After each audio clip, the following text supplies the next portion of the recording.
semuanya, perkenalkan nama saya Agnes Gracia Sinaga dengan NIM 205091083 dari Prodi Administrasi Bisnis kelas 5C. Di sini saya ingin membuat video untuk memenuhi tugas pelayanan prima dengan topik hubungan penyedia layanan dan pelanggan. Yang pertama ada jenis pelanggan. Biasanya jenis pelanggan ini ada dua, yaitu pelanggan internal dan pelanggan eksternal. Pelanggan internal ini biasanya adalah rekan-rekan kerja dan pimpinan. Dan pelanggan eksternal ini biasanya adalah seluruh masyarakat umum. Yang kedua, ada tipe pelanggan yang menyulitkan. Tipe pelanggan ini biasanya adalah pelanggan-pelanggan yang mudah marah, orang-orang yang menjengkelkan dan tidak menyenangkan, orang-orang yang suka mengkritik, cerewet, orang-orang aneh, orang yang tidak bisa mengambil keputusan atau pelin-pelan, atau pelanggan yang keracunan karena sensitif, dan pelanggan dengan keterbatasan usia. Yang ketiga, ada alasan mengapa pelanggan bersikap menyulitkan. Yang pertama itu biasanya karena mereka lelah dan frustasi. Yang kedua, karena mereka belum pernah menjumpai situasi yang sama sebelumnya. Yang ketiga, mereka berusaha mempertahankan ego dan harga diri mereka. Yang keempat, karena mereka merasa diabaikan. Yang kelima, mereka berada dalam pengaruh alkohol atau obat-obat terlarang. Yang keenam, mereka tidak mampu berbicara atau memahami bahasa dengan baik.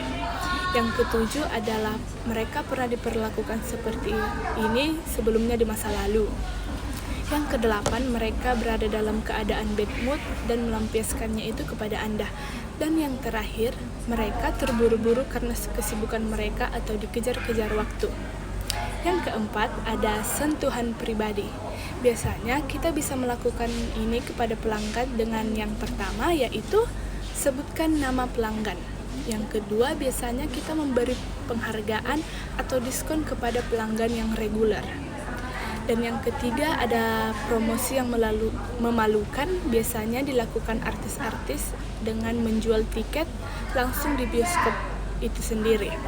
Yang keempat, ada selangkah di depan atau mengetahui harapan-harapan pelanggan dengan cepat. Yang kelima, ada kemasan, yaitu membuat bungkus lebih menarik. Yang ketujuh, ada keunikan, dan selanjutnya ada kebanggaan, tidak terlupakan, dan yang terakhir ada sabar dan sopan dengan moto pelanggan adalah raja. Yang terakhir, yang kelima, ada atribut pelayanan bagi pelanggan, yaitu ada yang pertama kecepatan pelayanan, kedua keramahan personel, ketiga pengetahuan personel, keempat jumlah karyawan yang tersedia, dan yang kelima tampilan fasilitas.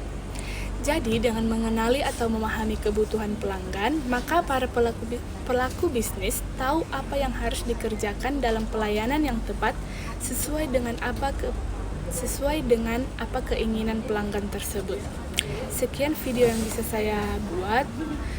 Mohon maaf bila ada kesalahan atau penyebutan yang salah, dan terima kasih dan sampai jumpa.